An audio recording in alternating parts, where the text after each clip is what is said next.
So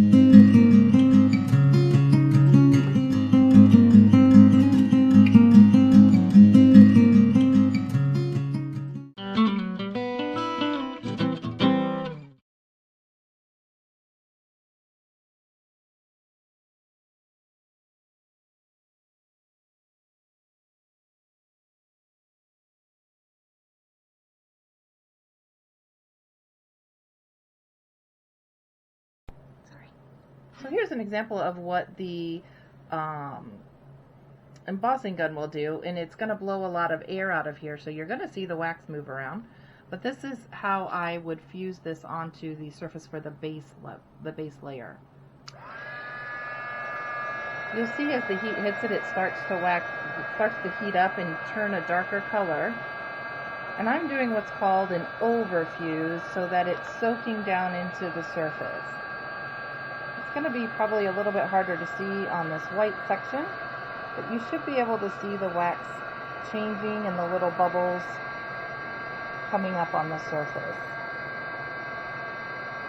Also, you can see how this is moving the wax around.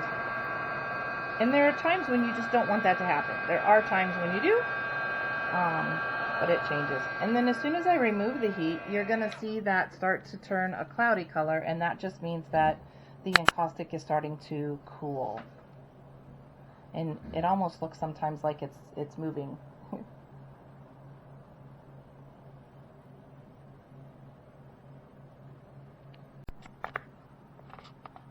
So this is my mini torch, and I'm going to show you one of the things to remember again about this one is I cannot control the flame. Once I turn this flame on, it's on and it's in one setting. So I need to keep this a little bit further back from the wax sometimes, or I can go in on the wax, but it's going to heat it up super fast. So I will turn it on. Oops, let me try again. And there's no controlling it. And then as I take it down to the surface, you'll see that it's going to heat it up much quicker. And again, you're going to see some of the bubbles going down into the wood. But this is a lot harder to control. As you can see, it's not heating it evenly at all. Also with these ones, the more you tilt them, the more the flame becomes unstable.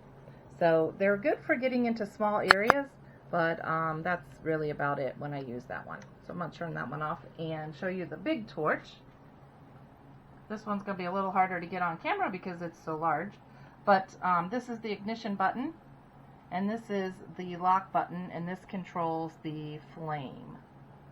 So I am going to go ahead and turn this on away from you. Unlock it. And then I'm turning this down to a real low flame. Hopefully you'll be able to see that on the camera. And then as we go down and touch this one, you're going to see that this doesn't really move the wax at all. And as long as I stay on the surface, it's doing the same thing as what the embossing gun did, but it's just a much more gentle fusing. And again, I really want to make sure that this encaustic is melted all the way down to the surface.